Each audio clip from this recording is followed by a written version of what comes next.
the Property Coaching and Wealth Creation Podcast. Brought to you by property and business coach Daniel Latto. Join the conversation at www.daniellatto.co.uk. Remember to like and subscribe.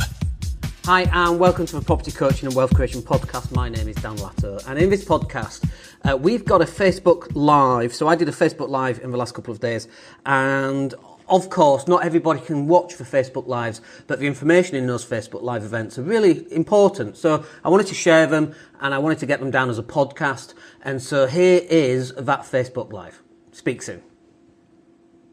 And good morning, everybody. It's Dan Latto, and we are live in the Wealth Creation Group. Thank you very much for joining me. If you're listening on the podcast, thank you for listening to the podcast. If you're watching YouTube replays, thank you for watching all of those. So we're probably going to have a rant about landlords and about punishing landlords and about solving homelessness.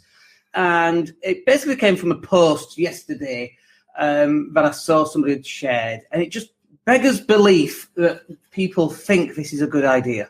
Okay, so let me tell you what it is, and let me tell you why it's a terrible idea. Okay, so Stoke-on-Trent City Council are going to increase council tax on empty properties by 300%. So from April 2019, houses that have been empty for a year will face a 100% increase. From 2020, houses empty for 5 years will face a 200% increase. And from 2021, houses that have been empty for 10 years will face a 300% increase. So let me tell you why that's such a terrible idea. So a couple of things here. Number one, it doesn't solve homelessness at all. It's punishing landlords. Okay. Now, if you think punishing landlords who haven't got enough money to do the house up in the first place is going to enable them to do the house up, like, what planet are you on? I just like, how do you even get in charge of tying your shoelaces if that's the level of thinking that you're at?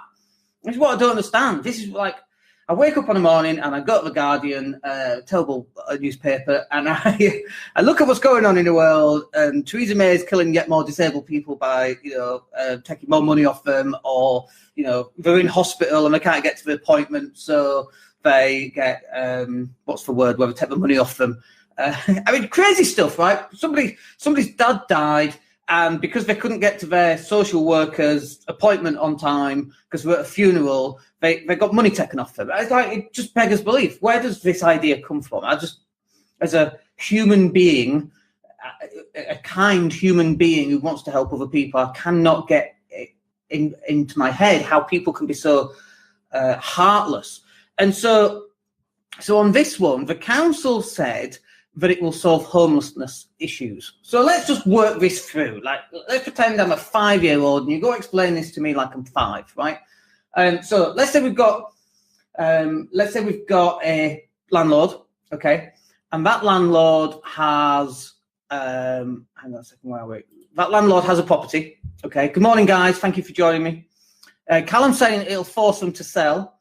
Maybe. The problem is, and this is from experience, right? The problem is, if you've got a property that's worth 35 and it's got a mortgage of 50, you can't sell it, and it's empty, and it's been empty for 6 months. This happened to me, by the way, so I'm talking from experience. So it was 50, it's now 35. The crash happened, property prices tumbled. A tenant moved out after 6 months. And I didn't realise that he'd moved out until like 3 months later, because the rent was still coming in, everything was fine. So we went round to the house.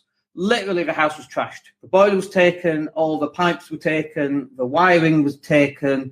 I mean, we issued court stuff against the tenant and so on. But literally, the house was completely done. It had needles in it. It was full of drug pushers and drug users and so on. So we got rid of them, got it all boarded up.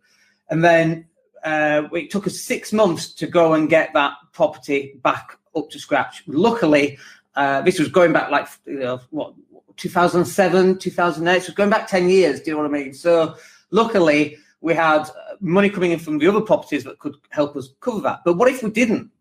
What if this was property number 3, for example, or number 4, or even number 1, and we didn't know that, and we couldn't sell it because we were in negative equity? So it just has to sit there. So let's take that example as a property. Like, I can give you another example. We knew of somebody who had another property up north and every time they rented it, the tenant stayed there for a couple of weeks, and because it's in such a dire area, the tenant moved out, drug users came in, the place got trashed, the boiler got stolen every single time. They put like 4 boilers in there, and they literally ran out of money again, and it's in negative equity, and they couldn't do anything with it. So now let's punish those people even more, those landlords who haven't got enough money to do this property up. Now, the guy that was sharing this, who was on the news, he was like, oh, I've never met a landlord who can't afford it. Are you crazy? Have you not been to a property investors networking event? It's full of landlords who can't afford anything. That's why they're networking at these bloody events. Go to an event and you find lots of people who are wearing the mask. Oh, I'm a successful property entrepreneur, and watch what they're drinking, watch what car they drive. Do you know what I mean? Like, there's a lot of poor landlords who haven't got a lot of money. Like, now we've got Section 24 coming in, punishing landlords for providing housing. Like, that'll work. So, like, Callum, you are right. It will force them to sell if they're not in negative equity. But if they are in negative equity, or the place is such a shit tip, they cannot sell it. You know, the boiler's been stolen, the toilet's cracked, the sink's been taken. It's not even a house anymore. Now, actually, that could be a get-out clause, because actually, if a property, now I understand this because we've never done it, but if a property is in such a dire state that it's uninhabitable, you don't have to pay council tax on it. So that's definitely something to check on. But, well, you're going to get landlords going and ripping kitchens out then, because it's cheaper to rip a kitchen out than put in a new boiler, new pipe work, new electrics, new floorboards, new windows, new bathrooms, new kitchens, new carpet, new doors, paint it. Do you know what I mean? So it just doesn't make any sense to me.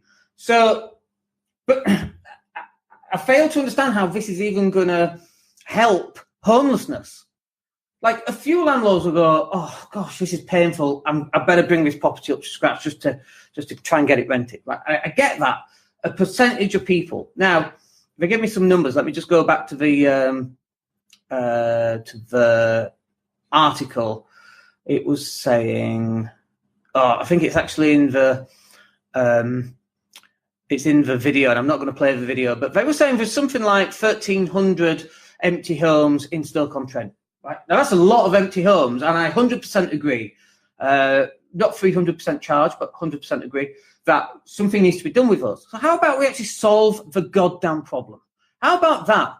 How about we actually solve the fucking problem?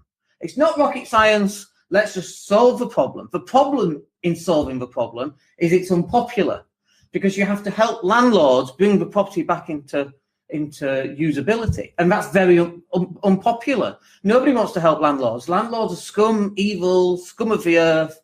Do you know what I mean? That's how society portrays landlords. And I'll be honest with you, that actually motivates me to go and buy another 100 houses, because fuck you, quite frankly. that's where my motivations come from, you know? So how about let's look at solving the problem and see what you think about this. Okay, how about this? Like, fine, charge landlords 300% council tax, okay? But let's not call it 300% council tax. Let's call it a £300 a month interest on the loan of 10 grand every single month. It's £300 for the next 10 years or until you pay it off. So, like, if you take 10 grand, £300 a month loan, that's £3,600. That's a 36% a year cost, right? But the guy that was on Facebook, he was going, what was he saying? Here we go. Where was it? He was saying, how could a landlord afford for mortgage and repairs and the £300 by doing it that way? How can he afford it? Well, he's got money coming in. Whereas before, he's now got no money coming in. He's still got the mortgage, and he's still got council tax going out 300%. But let's run it. Let's just run the numbers. Let's say he needed a loan of 10 grand to bring this 2-bed property back up to scratch. We know we can do it in less than 10 grand because I've done it. I've refurbed properties, right? So 10 grand, get it all done. Might be tight if it needs a new boiler, but, you know, fair enough. 11 grand, 12 grand, makes no difference. 300 quid a month. It's still a 36% interest rate. It's really high. If a landlord can't get a loan from somewhere else, fine, we get it from the council. Is the landlord likely to do that, to bring this property back into scratch and start earning £500 a month? Yeah, of course. Because now at least he's got 500 quid a month, 300 quid goes out for the loan, £200 goes towards servicing the mortgage. Is the landlord short? Yes. But he's not so short that is now got 300% council tax on top of that. Now, this is where the council gets a double whammy. You're going to like this because I've thought this through. Not only is the council earning £300 a month on a loan of just £10,000 or £12,000, the council is also on top of that interest is now getting council tax from the people who are living there. Council tax, 100, 150 quid. Now the council's getting, what, 400, 450 pounds from a property that's been empty for 5 years. Like, it's not rocket science, guys. It's not rocket science. It just takes someone with half a brain cell who works for the council and goes, hang on a minute. How about we don't punish landlords and we actually help landlords bring their properties back online? Wouldn't that, help them? Good morning, Ben. Wouldn't that help them? Wouldn't that enable them? Imagine out of 1,300 empty homes, you've got 50%, 650 homes coming back on the market within 12 months. Do you think that might solve the homelessness crisis in Stoke-on-Trent? Not entirely, but do you think it will help? Yeah.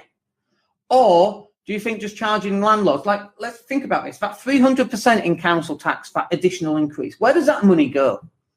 It goes into paying the bloody pensions on Stoke-on-Trent Council because they've stolen them all or whatever they've done with them, allegedly. So where does that money go? It goes into where? Teaching? No. Where does it go? NHS? Nope. Fire service? Police service? Nope, none of those. It disappears. Councillors' expenses, maybe? Maybe. What do you think? Oh, it's a good rant this morning. I do enjoy a good rant. So, for me, this is just stupid. How stupid do you have to be? So the guy was the guy was like, oh, I think you've missed the entire point of this post. What was the point of this post? That you're punishing landlords and thinking that's a good idea. This was a landlord who's thinking this is a good idea as well. But I think he was doing it because he got on ITV, and fair enough, well done for that. But you're talking about the role of socially and environmentally responsible landlords and the City Council's announcement to hike taxes for offenders. The role of socially and environmentally responsible landlords. And also, he said, I've never met a landlord who can't afford it. What planet are you living on? You're crazy, dude. Honestly, you're crazy, man. Socially and environmentally responsible landlords. You got an empty property that's sat there. I don't know a single landlord who keeps a property empty on purpose. I know a lot of landlords. I speak with a lot of landlords. I know a lot of poor landlords. I know a lot of wealthy landlords. I've never met a single landlord who keeps a property empty on purpose. Why would you do that? Why would you pay council tax when you can get someone else to pay the council tax? Why not put someone in the property? Let's say it's a 2-bed flat in London at £1,200 a month. Well, they might damage it. Yeah, but you've just got what's 12? You've just got £14,000 a year in income. Plus the council tax you're not paying, another 200 quid. So that's what, another £2,500. So you now got, £17,000 in income to cover any damages. Why would you not rent that? It just doesn't make sense. It's not logical. I don't know where these people come from, where they talk about, landlords are keeping properties empty on purpose. Oh, really? It's not because they can't afford, to do it up, or because the area, is such a shit tip that the police don't even go down. I mean, I've got a property in Gainsborough, for crying out loud. Goodness me, there's some areas in Gainsborough where some of these properties are really, they're not the best. If you live in Gainsborough, you'll know exactly what I mean. Heck, we have places like that in Leeds too. I mean, places like that everywhere. Do you know what I mean? I lived in Swindon for a year. There's places in Swindon like that. And we know there's places in London like that. There's places everywhere. It doesn't matter where you live. Harrogate's probably got them too, although they all probably talk posh. And it's not Harrogate, it's Harajate, that's how they pronounce it. So look, I'd love to know what you guys think. I'm always open to new ideas, even if you're wrong. But I just fail to understand how this is a good idea to punish landlords. Shelter, let's not even get started on Shelter, but Shelter is an organisation that its whole goal is to punish landlords for providing accommodation. That just doesn't compute. It just beggars belief. So they attack landlords for providing accommodation. Then I had a tenant a couple of months ago who wasn't paying. He was earning £2,000 a month. It was 2 months in arrears. We issued a Section 8. I issued it incorrectly because I didn't include his girlfriend, who'd left him because she accused him of domestic violence, so she left.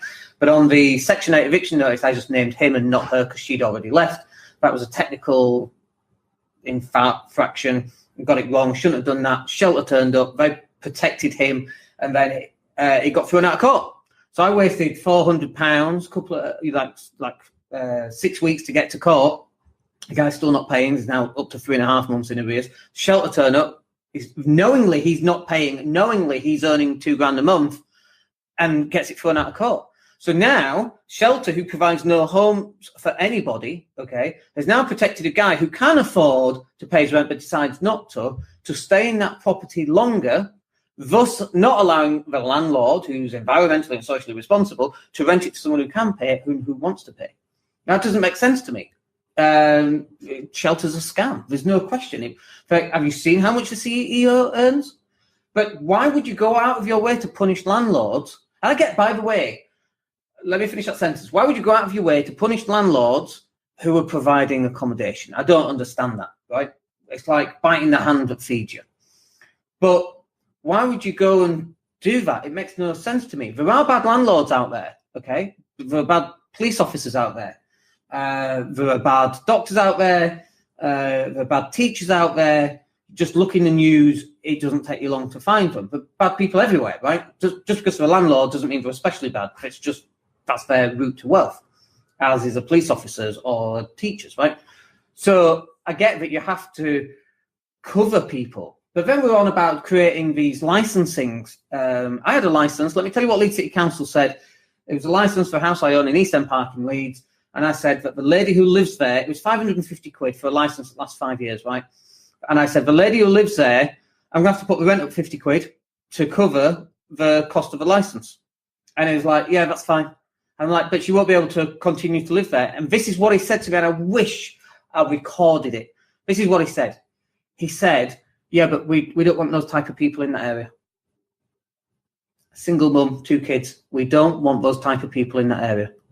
That's what Leeds City Council said on the phone. And I wish I'd recorded that. It would have been in the Yorkshire Evening Post on the front page. Imagine a council like was it the Serbians and the Chechens, and it's what we call it's not genocide. It's like racial genocide. This is like getting rid of people on low wages in a particular area to move them out. Like what? I don't know what the terminology is. Why would somebody say something like that? And licensing does nothing.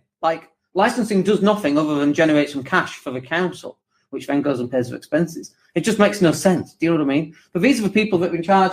We get the government that we deserve, folks. And this is why I don't vote. I didn't vote for Brexit. I didn't vote for the government. I don't vote for anything. The voting that I do is for me and my family and my wealth, to generate enough wealth so that when idiot councils come in and say, we're going to charge 300% council tax, I'm like, off you go. Go do it. I don't care, because I'm covered. Thank you very much. You're going to make other people poor and homeless, including landlords with portfolios who can't afford it. Could be the straw that breaks the camel's back. They might own 20 properties. Those 20 properties then go and become empty, back on the sales market for a while. That's another 20 properties empty. Well done, the council. Your sharing of a brain cell was very effective there. You can tell, by the way, I'm fairly anti-establishment. I don't know if you've recognised that. We got some stuff going on right now with Leeds City Council and their social services unit with the children. I've never met a more negligent and inept bunch of people in my life, and I've met a lot of tossers. And if you're listening to this Leeds City Council, you should be ashamed of yourself. So, it turned a bit dark then, didn't it? So let's just lighten it up a little bit. So, my plan. If you're a landlord, and you're going to get hit with this, you need to go and find a method of generating some cash. Crowdfund it, borrow some money, do little bits at a time, make the ground floor into a studio and just do the ground floor, and then do the top floor when you started to rent it and started to get some money in. Anything, but you've got to find a way of getting these properties unempty. You know, you've got to have, in times in my life when I've been skint, it's because I've got lots of stuff going on with properties, boilers, tenants not paying and not leaving, all happening at the same time. And the key to a joyful life as a landlord is to make sure your income, every property is rented. You know, if you've got 20 properties at £500 a month, that's 10 grand a month. Happy days. If you've got 12 properties rented out and you've got 8 empty, you're losing 4 grand a month. And you might be £1 grand down each month because your 3 grand is the profit. like you're in a lot of trouble. Do you know what I mean? And it's just this tipping point, and it only gets worse from there on in. So you've got to, we've just been going through replacing the carpets in some of our HMOs. Replacing carpets is not cheap. It's not massively expensive. It's like £200 for a 3-story stairway. It's not massively expensive. But when you start adding up the number of HMOs that you got, and then you start putting carpet in throughout all of those, it does start adding up. But you do one, and then that's fine. And then you do the next one, and you do the next one. And then when a tenant moves out, you do their room, put new carpet in, paint it, put carpet in, new curtains, artwork on the wall, duvets, make it look nice, get it rented for top dollar. That's how you do it. It's like little bits at a time, so that you never ending up with a property that's empty that the idiotic council folks can come and tax you on, thinking that's going to end homelessness in some bizarre idea. Anyway, right, wonderful podcast there. We got a little bit dark with Leeds City Council Social Services. We got a little bit ranty about council services and council tax, and then we ended up with some solutions that hopefully might help you not get into that situation, and if you are in that situation, help you get out of that situation as well. All right, hope that's useful for you. My name's Dan Latto. It is Friday, the 14th of December. We're going to go and have a wicked day. We might even go live again later on because I've got another rant coming up. I can feel it. Other than that, have a great weekend, and we'll catch up with you soon. Take care. The Property Coaching and Wealth Creation Podcast, brought to you by property and business coach Daniel Latto. Join the conversation at www.daniellatto.co.uk. Remember to like and subscribe.